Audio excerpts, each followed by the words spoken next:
성령 강림절 후 두 번째 주일입니다. 교회는 이제 교회력으로 새해가 시작되는 대강절이 올 때까지 성령 강림 후 절기라는 이름으로 불려지게 되는데요. 이 기간 동안 우리는 우리에게 오신 성령님을 묵상하며 예배하는 시간을 갖습니다. 그것이 무엇을 의미할까요? 우리 안에 참 소망이 있다는 것을 의미합니다. 우리 안에 참 생명의 근원이 있는 것을 뜻하는 것이죠. 그래서 생명의 근원된 뿌리가 살아있으면 그 어디에나 줄기를 뻗고 잎을 내어 성장하는 자연과 같이 우리 또한 생명의 근원 대신 성령님으로 말미암아 성장하고 변화하며 결단하는 시간이 앞으로 우리가 살아가야 할 몫이라는 뜻이기도 합니다. 그런데 우리 안에 계신 성령의 역사를 때때로 귀신이 방해하곤 합니다. 성경에서도요, 분명히 귀신과 악한 영에 대해서 기록한 만큼 그것이 눈에 보이지 않는다고 없다 무시해서는 안 됩니다. 다만 그것이 나를 해할 것처럼 두려워할 필요도 없는 것이죠. 귀신은요, 권능이 있기에 우리의 생명을 해할 수 있거나 우리의 일을 방해하는 것은 아닙니다. 귀신은 우리를 속이고 우리의 마음을 어지럽게 하여서 우리 스스로 나는 할 수 없다 좌절케 할 뿐입니다. 저는 이러한 귀신에 대한 경험이 있습니다. 예전 저는 우성이 매우 많은 해외 지역으로 선교여행을 다녀온 적이 있는데요. 그곳에서 선교팀은 저녁마다 함께 예배를 드리며 기도하는 것이 일과의 마무리였습니다. 그날도 동일하게 같이 찬양을 부르고 말씀을 듣고 기도를 나누던 시간이었습니다. 그런데 갑자기 제 가슴에 통증을 느끼기 시작했습니다. 그리고 그때 한 지체가 저 멀리에서 이상한 소리를 내며 소란스러운 행동을 하기 시작했죠. 분명 오늘 일과 때만 해도 열심히 찬양도 하고 길거리 전도도 함께 했던 친구였는데 갑작스럽게 예수님이 어디 있냐고 부정하기 시작했습니다. 큰 소리를 지르면서 예배하던 다른 지체들을 회방하기 시작했습니다. 그의 행동을 제지하려는 이들을 비난하고 조롱하면서 믿음을 흔들었습니다. 네, 흔히 귀신 들린 상태가 돼버린 것입니다. 그날 정말 밤새 기도했던 것 같습니다. 선교사님의 지도 가운데 여러 사람들이 돌아가며 그 친구를 위해서 기도하였고 그 친구가 정신을 차리고 진정돼서 눈빛이 돌아온 그때는 지금도 기억나는 너무도 신비한 순간입니다. 그렇게 기도를 마친 후 일을 마무리하던 제게 사모님이 하신 말씀 또한 저는 잊혀지지 않습니다. 그 길은 피하려 한다고 피할 수 있는 길이 아니야. 그때만 해도 현지에 선교사님이 많이 필요하니까 거기에 온 모든 형제 지체들에게 동일하게 똑같은 말씀을 하신 줄 알았지만 돌이켜보니 저는 정말 목회자가 되어 있더라고요. 그렇게 귀신과 대적해본 목회자가 전하는 거라사의 귀신 들린 사람에 대한 말씀이니 오늘 특별히 그 말씀에 은혜 있기를 축복합니다. 오늘 누가복음의 본문에서는요, 귀신으로 인해 고통받는 이가 등장합니다. 말씀을 시작하기 전에 오늘 본문이 검은 사제들이라는 영화의 주요 이야기 흐름을 제공한 본문이란 사실을 아시나요? 귀신을 쫓는 의식 속에 이름을 묻는 장면이나 쫓겨난 귀신이 돼지에 들어가고 또 그 돼지가 한강에 몸을 던지는 그러한 모티브는 이 누가복음의 내러티브를 그대로 차용한 것입니다. 오늘 본문에 등장하는 이 거라사 지방은 성서 고고학자들 사이에서 명확하게 이곳이다라고 아직 합의는 되지 않았다고 합니다. 하지만 대략적으로 갈릴리 바다와 사해 사이에 있는 데가볼리라는 지역의 어느 한 도시일 거라고 모두가 추측은 하고 있다고 합니다. 그곳으로 어느 날 예수님이 건너가자고 말씀하십니다. 누가복음 8장에서 딱히 외부의 핍박이나 어려움이 없었던 이 예수님께서요, 갑작스럽게 호수 저편으로 건너가자 말씀하신 겁니다.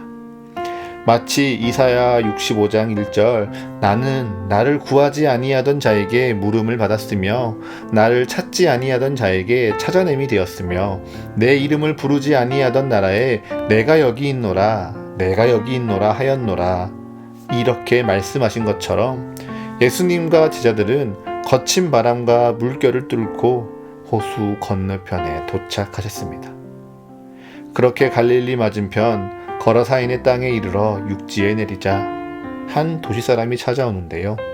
조금 이상합니다. 그의 행색을 지켜보니 오랫동안 옷을 입지 않은 것처럼 여기저기 땀과 먼지가 뒤엉켜져 있습니다. 무덤에서 지내고 있는지 머리와 몸 그 구석구석에 무엇인가 썩어나는 악취가 풍기고 있습니다. 심지어 상처가 나 있는데 제대로 치료가 되지 않아서 그 상처와 오물이 뒤엉켜져 있는 것은 보기만 해도 부담스럽습니다. 그런 그가 갑자기 부르짖으며 소란을 피웁니다. 지극히 높으신 하나님의 아들 예수여, 당신이 나와 무슨 상관이 있나이까? 나를 괴롭게 하지 마옵소서. 제자들은 생각합니다. 아, 귀신 들린 남자구나. 그런데 갑자기 이 귀신 들린 남자가 가만히 있는 예수님과 제자들을 찾아와 왜 소리치며 울부짖고 있습니까? 29절을 보면요, 그 이유가 나옵니다. 이는 예수께서 이미 더러운 귀신을 명하사 그 사람에게서 나오라 하셨습니다. 아멘. 예수님께서는 이 사람이 귀신에 들렸다는 것을 한 번에 알아보셨습니다. 그리고 그를 불쌍히 여기시고 긍휼히 여기셨습니다. 귀신이 들려서 온전한 정신으로 살지 못하고 자신을 제대로 돌보지도 못한 채 몸은 더럽고 악취를 풍기며 깊은 상처로 몸과 마음이 갈갈이 찢겨진 이 사람을 예수님께서는 불쌍히 여기시고 더러운 귀신이 떠나갈 것을 먼저 명하셨습니다. 그 한 사람을 불쌍히 여기사 구원을 선포하신 것이죠. 그리고는 귀신에게 예수님이 묻습니다. 내 이름이 무엇이냐? 그러자 귀신은 대답합니다. 우리는 군대라. 그리고는 이 군대라 불리는 귀신들은 예수님께 자신들을 무저갱으로 들어가라 명하지 말라고 간구합니다. 무저갱이 어디입니까? 그곳은 지하의 세계입니다. 땅 아래에 있는 자들의 처소입니다. 로마서 10장 7절은요, 죽은 자들이 머문 곳이라고 이 무저갱을 소개하고 베드로전서 3장 19절에서는 죽음 후 감옥에 갇힌 영들이 거하는 곳이라고도 설명합니다.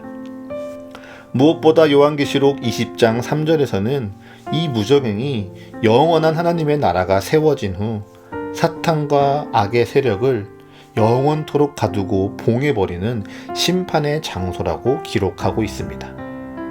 그러하기에 이 군대라 불리는 귀신들은 자신들이 무저갱에 들어가서 영원한 심판을 받지 아니하게 해달라고 예수님께 간청하고 있는 것입니다. 이에 예수님은 이를 허락하셨습니다. 이제 귀신들은요, 이 사람을 놓고 돼지떼에 들어갑니다. 그리고는 돼지떼에 들어간 이 귀신들이 예수님의 곁을 떠나 도망가려고 비탈을 내디디며 호수에 뛰어들어갔으나 결국에는 모두가 몰사합니다.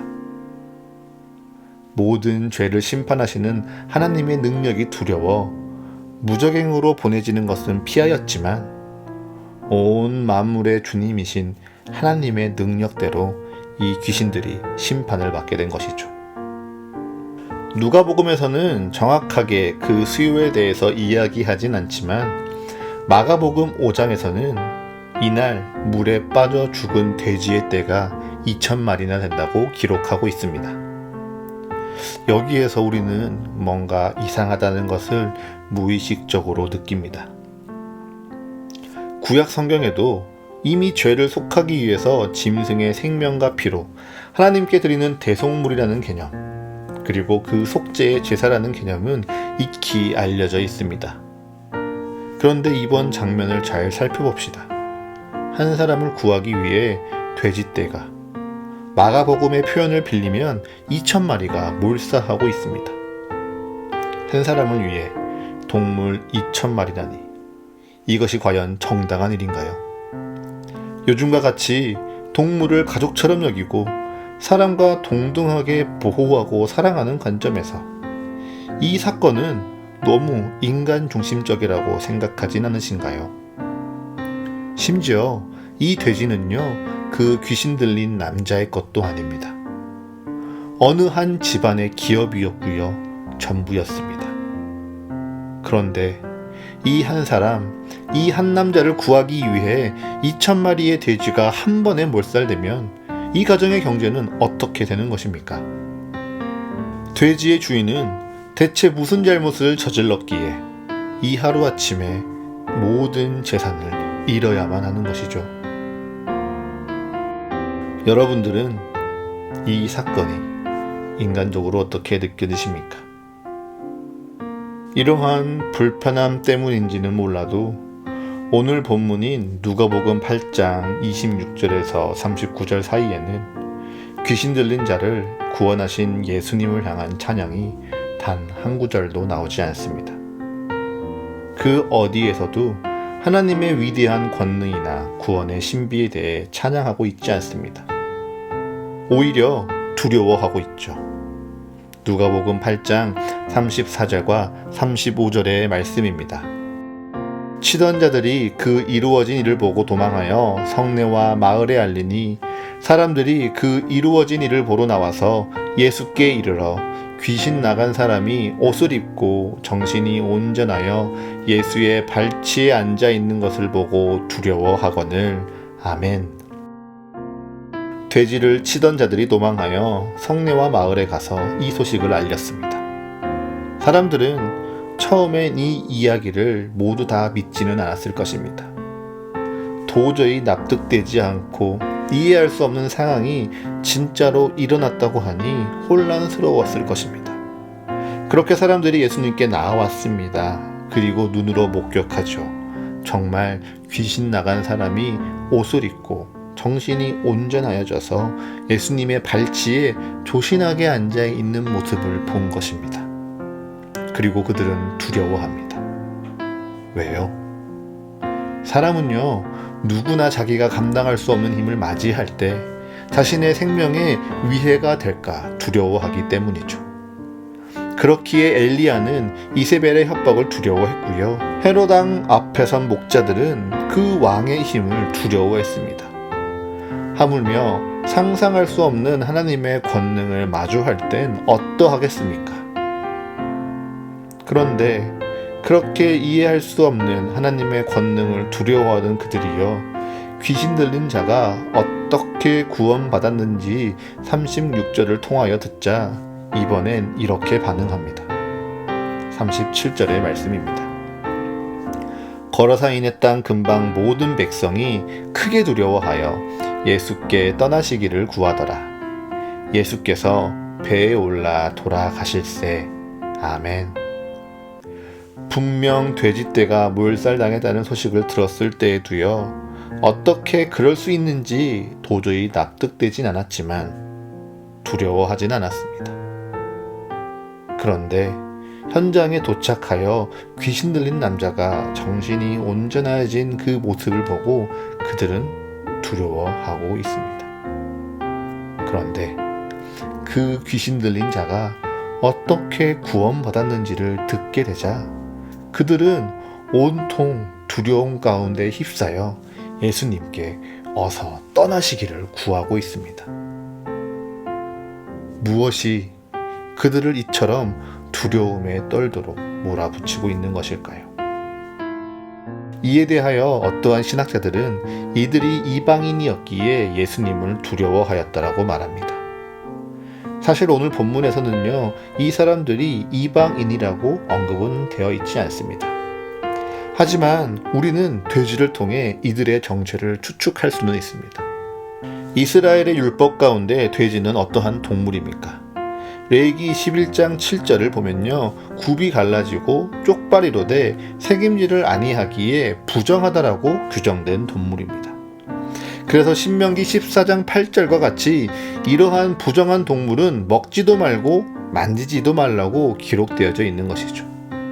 그런데 이러한 부정한 동물을 율법을 생명과 같이 지키는 유대인들이 키우며 그것을 생업으로 삼았을까요? 아니죠. 율법을 무시할 수 있는 이방인들만이 그 돼지를 먹고 돼지를 팔아 생업을 다할 수 있는 것입니다. 이처럼 오늘 말씀 속 예수님과 마주친 이들은 바로 이방인들이었다는 사실을 우리는 알 수 있는 것입니다. 이러한 이방인들에 대해서 이사야서 65장 2절과 3절은요, 이렇게 설명하는데요. 조금 더 직설적인 표현으로 메시지 성경은 이렇게 번역하고 있습니다. 그들은 내 마음을 상하게 하고 날마다 내 앞에서 무례하게 굴면서 자기 부엌에서 만든 종교, 잡탕 종교를 만들어낸다. 그들은 죽은 자들의 메시지를 듣겠다며 무덤 속에서 밤을 지새우고 금지된 음식을 먹으며 마법의 약물을 들이킨다. 아멘.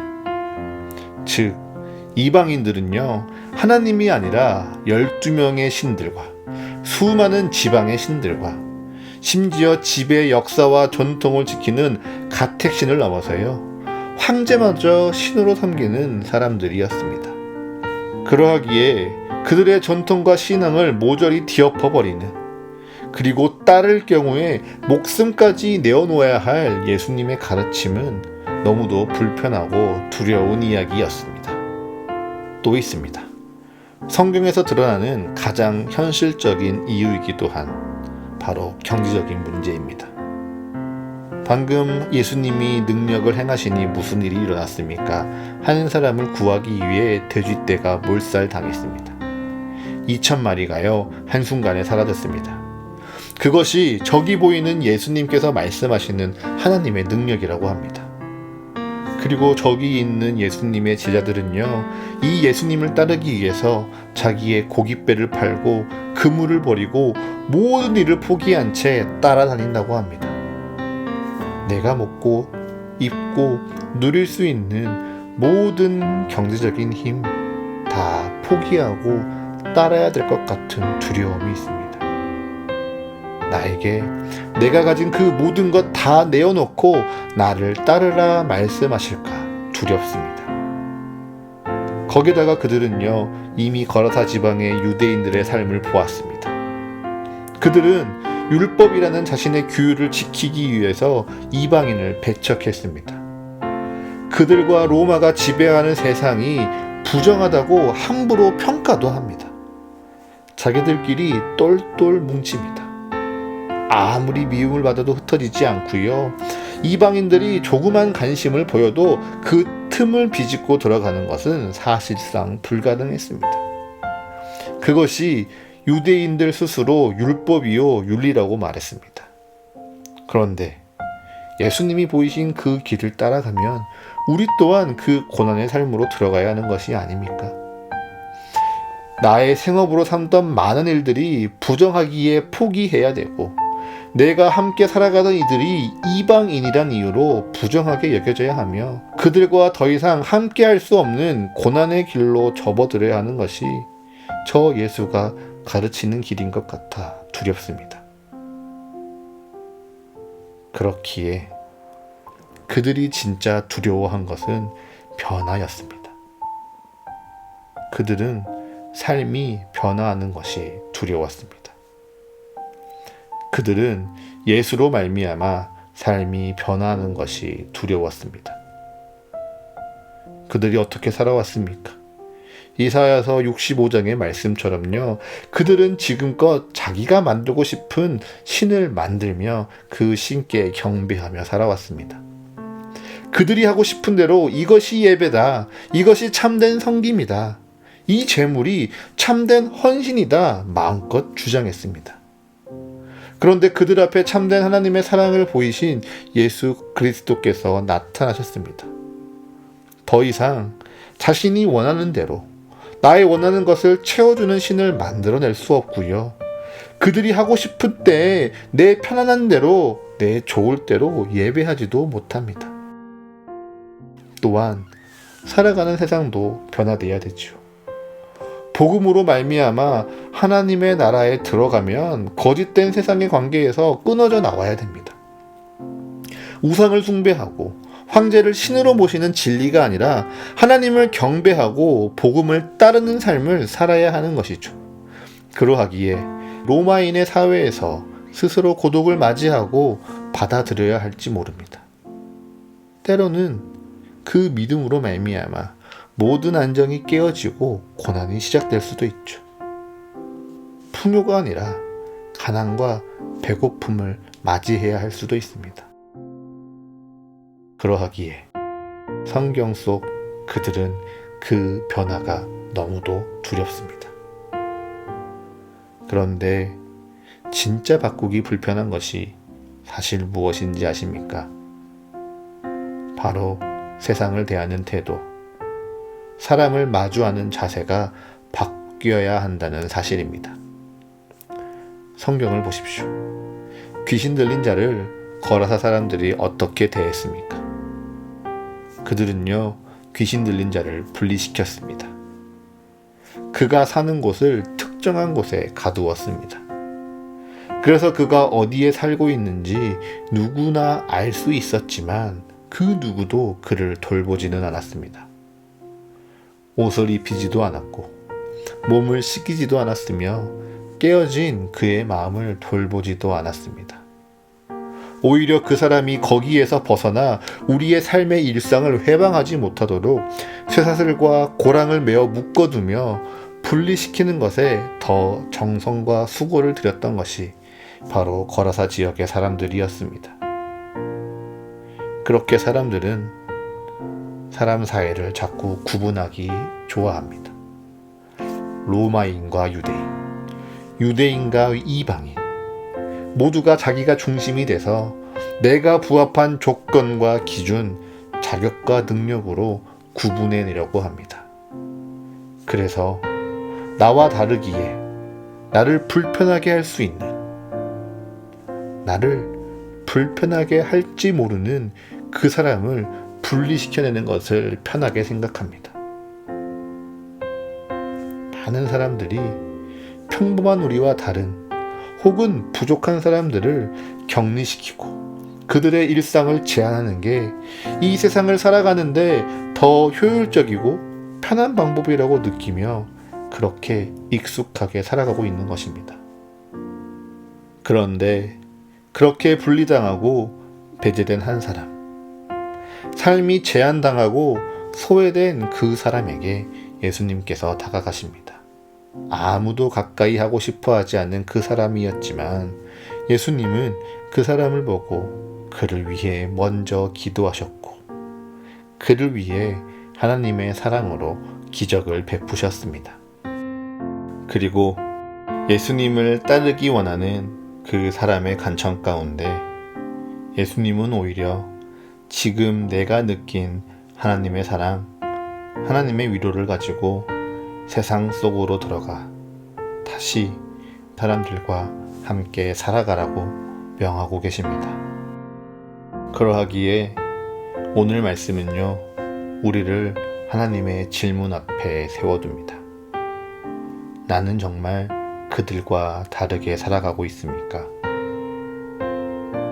우리 모두는 알고 있습니다. 하나님을 알고요, 하나님의 뜻을 또한 압니다. 하나님을 알면요, 순종하면 되고요, 하나님의 뜻을 알면요, 따르면 됩니다. 그런데 사실 우리는 어떠합니까? 하나님을 알지만 내 스스로를 나도합니다. 하나님의 뜻을 알지만 여전히 내 뜻도 내 안에 살아 있습니다. 그래서 우리는 수없이 많은 부분에서 타협합니다. 모른 척 외면하는 부분들도 있고요. 재정과 관계, 일과 같은 삶의 현실적인 부분 앞에서는 어쩔 수 없다고 나를 변호하기도 합니다. 그래서 우리 마음 속에 적당히 여기까지만 하는 마음들이 모두에게 있지는 않으십니까? 더 솔직하게 주님, 내 삶의 그 부분에서는 나를 떠나시옵소서 구하고 있지는 않으십니까? 복음에는 참된 생명이 있기에 죽음을 이기게 합니다. 복음에는 참된 빛이 있기에 어둠이 물러가고요. 참된 진리가 담겨 있기에 거짓은 사라집니다. 그것을 알기에 사탄과 악한 영들은 오늘도 끊임없이 우리를 속입니다. 너희가 받아들이려 하는 그 복음으로 말미암아 변화될 우리의 삶이 두려울 것이라고. 복음으로 말미암아 너희가 포기하게 될 세상의 것들로 너희는 슬프고 괴로울 것이라고 우리의 마음을 뒤흔들려고 할 것입니다. 그래서 그 악한 영들의 속삭임에 우리가 넘어가게 된다면 나는 지금 내 삶의 모습에 만족하게 됩니다. 내 스스로 만들어낸 나의 율법에 매여서 복음을 마주하고도 그리스도의 삶을 더 닮아가기 위해 수고하는 것보다 지금 지키는 나의 예배가, 지금 살아내는 나의 도덕적인 실천이 최선이고 잘하고 있는 것이라고 스스로를 속이고 잠들어 버리는 것이죠. 사랑하는 서가교회 성도 여러분, 이 말씀을 정리하며 우리의 시작을 다시금 돌아봅시다. 우리는 이 교회를 통해 하나님의 사랑 안에서 서로에게 가족이 되어주는 교회를 꿈꾸고 있습니다. 우리의 교회는요, 내가 인간적으로 좋아하고 인간적으로 누군가를 사랑하고 아끼기에 서로에게 공동체가 되어주고 서로에게 가족이 되어주는 것이 아닙니다. 우리의 사랑이 하나님으로부터 시작하기에 또한 나의 곁에 있는 이 사람을 하나님이 부르시고 하나님이 세우셨기에 서로가 서로에게 가족이 되어주고 공동체로 하나 되는 교회가 되는 것입니다. 그렇게 우리의 사랑의 방법이 바뀌기에 우리는 또한 변화해야 됩니다. 성도를 바라보는 눈이 변화해야 되고요. 예배를 대하는 마음가짐이 달라져야 합니다. 무엇보다 이 교회를 함께 세워가며 믿음 가운데 세상을 살아간다는 우리의 자세와 태도가 달라져야 합니다. 말씀을 정리하며 오늘 설교의 제목이었던 나는 그들과 다릅니다. 이 한 문장이 여러분에게 어떻게 다가오십니까? 혹시 나는 그들과 다르다 구분하며 끊임없이 다수에 속하려 하고 지금 내 삶이 의로운 척, 지금 내가 하는 선택이 올바른 척 여기고 있지는 않으셨습니까? 아니면 나는 그들과 다르다 다짐하며 하나님 앞에서 진정 나의 삶을 변화하리라 결단하신 믿음의 조상들과 같이 살아내려고 기도하고 계십니까? 변화를 즐거워하는 사람은 없습니다. 하지만 이 시간 변화를 두려워하지 않기를 축복합니다. 변화 앞에서 주저하지 않으시기를 응원합니다. 그로 말미암아 그 용기 있는 서가교회의 성도들을 통하여 하나님의 뜻대로 세상에 빛이 되고 이 땅에 세워지는 교회의 소망이 되어가는 저희가 되어져 가기를 기도합니다.